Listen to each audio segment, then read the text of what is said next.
Selamat malam para pendengar setia di seluruh Indonesia di Dongeng Aki Rukman. Selamat mendengarkan dan tetap merdeka. Assalamualaikum warahmatullahi wabarakatuh. Bismillahirrahmanirrahim. Alhamdulillahilladzi anjala sakinata fi qulubil mu'minin liyazdadu imanama imanihim. Allahumma sholli ala sayyidina Muhammad wa ala ali sayyidina Muhammad kama sholaita ala sayyidina Ibrahim wa ala ali sayyidina Ibrahim. Wa barik ala sayyidina Muhammad wa ala ali sayyidina Muhammad kama barakta ala sayyidina Ibrahim wa ala ali sayyidina Ibrahim fil alamina innaka Hamidum Majid. Amma ba'du. Bapak Ibu, kawan-kawan dan anak cucu Aki dimanapun menyimak dongeng ini. Malam ini kita lanjutkan tentang pengenalan Prabu Kresna atau Bambang Arayana. Kemarin kita sudah cerita bahwa Bambang Arayana itu punya saudaranya kakak satu, laki-laki, adik satu yang sebapak. Kemudian ketika Basudewa pergi ke satu tempat sedang tidak ada di keraton, maka Prabu Gorowangsa, sang buta itu dia menyamar merubah bentuk menjadi Basudewa. Karena dia ingin ke Dewi Mahera, istrinya Basudewa atau siapa? Yaitu ibunya Kakasrana atau Baladewa. Dia masuk ke Kaputren. Gak apa-apalah, namanya juga obrolan. Masuk ke Kaputren, ke kamarnya Dewi Mahera. Disangka sang istri Dewi Mahera, disangkanya yang datang itu Basudewa. Ya sudah itu langsunglah ngalambang sari. Apa Ki ngalambang sari itu? Ngalambang sari itu adalah sapatemon. Apa Ki sapatemon itu? Ya bersetubuh lah begitu ya. Itu dalam ceritanya sehingga Dewi Mahera itu punya anak yang disebut Gorowangsa. Nah, Gorowangsa pernah jadi raja karena keserakahannya dia, tapi dia khawatir dengan suatu penjelasan dari suatu pendeta yang mengatakan bahwa dia itu akan roboh dengan kembar salasi. Kembar salasi itu adalah yaitu satu putih anak gitu, yang satu hitam, yaitu adalah Kakasrana dan Kresna.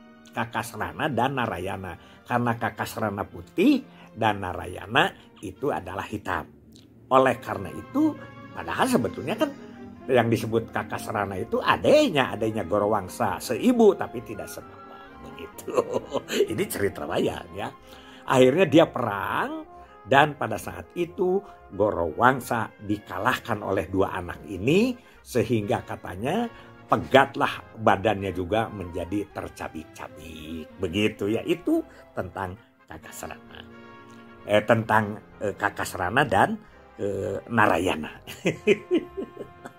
Sudah balelo, sudah lama. Kemudian yang Aki ingin sampaikan pula adalah berapa orang istri Kresna dan anak-anaknya. Nah ini yang pertama adalah istri Kresna itu Dewi Rukmini ya, dari Raja Kumbina. Nah ini satu. Anaknya siapa? Anaknya adalah Dewi Sondari. Jadi satu. Satu lagi nih TFR. Aki kekeh ke TFR ya. Yang kedua, dia punya istri Jembawati. Ya, Dewi Jembawati ini adalah cucunya Gunawan Wibisana. Dan dia punya anak yang disebut Samba Purwaganda. Jadi Kresna itu satu Dewi Sondari, dua Samba Purwaganda dengan beda-beda ibu. Yang ketiga adalah punya istrinya Dewi Setiaboma. Dewi Setiaboma ini adalah dari Prabu Setyajid ya, dari Ugrasena, punya anak Sencaka. Jadi Yang ketiga adalah Dewi Setiaboma istrinya dan punya anak Sencaka. Dan yang keempat istri Kresna itu adalah Dewi Pertiwi, ya, dari negara Pancala, ya, itu sebetulnya di dalam bumi ya, yaitu punya anak Bambang Suteja. Nah ini yang geger itu ya kan, Bambang Suteja itu yang matinya juga sama Gatotkaca kan dalam peperangan karena dia nyerang ke keraton Arimbi itu ke daerahnya Gatotkaca begitu. Dia kalahkan di situ. Nah itulah 4 orang anak dari 4 istri Kresna itu. Ya. Kemudian ada satu hal yang perlu diingat dalam perjuangan Kresna itu, pada saat terakhir Kresna menjadi duta ke Astina, yaitu ke Prabu Suyudana, naik kereta emas. Dia diiring oleh para dewa, ya, maksudnya untuk menanyakan terakhir. Ada berita bahwa Suyudana akan memberikan negara Astina sebelah kepada Pandawa.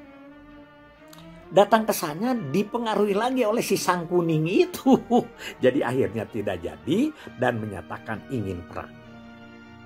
Yang lucu dalam sejarah Partaswana atau Abah Sunaria menyebutkan bahwa Kresna ditanya, kalau Kakang kan sama nih, ke Pandawa juga saudara, ke Astina saudara, mau berada di mana?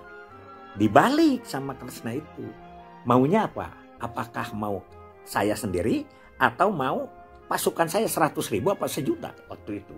Wah, Astina serempak minta 1 juta, minta prajurit-prajurit dari Meralaya itu, ya, dari Darawati ya.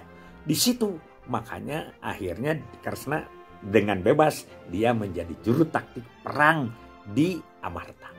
Ya, banyak cerita-ceritanya itu ya, bagaimana pada saat Karnataning memberikan taktik, bagaimana pada saat Suyudana gugur, ya, Sing Raganingser itu itu ciptaan Kresna yang diomongin sama si Cepot ketika harus dipukul bahanya oleh Bima,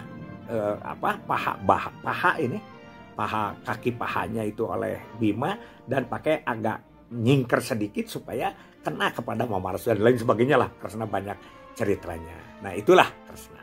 Dan Kresna ini dalam cerita pewayangan dia adalah yang paling panjang umurnya.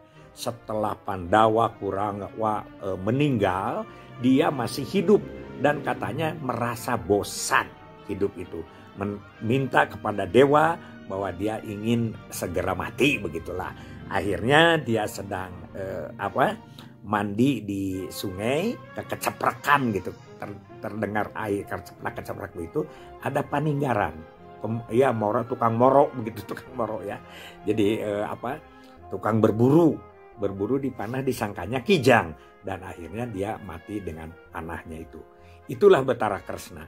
Jadi 2 malam ini kita bercerita Batara Kresna, kita ambil hikmahnya bahwa hanya satu adalah orang yang selalu benar, orang yang selalu memiliki kemampuan tinggi, itulah dia yang diberi kekuatan oleh dewa waktu itu, mungkin sekarang kita oleh Allah Subhanahu wa Ta'ala. Mudah-mudahan Titi Sing Wisnu itu merasuk kepada para PLKB di lapangan. Jadi para PLKB kita adalah manusia titising dewa yang akan membawa rakyat Indonesia menjadi keluarga-keluarga yang berkualitas. Ingat, sejahtera, sehat, maju, mandiri, berwawasan ke depan, punya anak ideal, bertanggung jawab, harmonis, dan bertakwa kepada Tuhan Yang Maha Esa. Hasbunallahu wa ni'mal wakil, ni'mal maula wa ni'man nasir.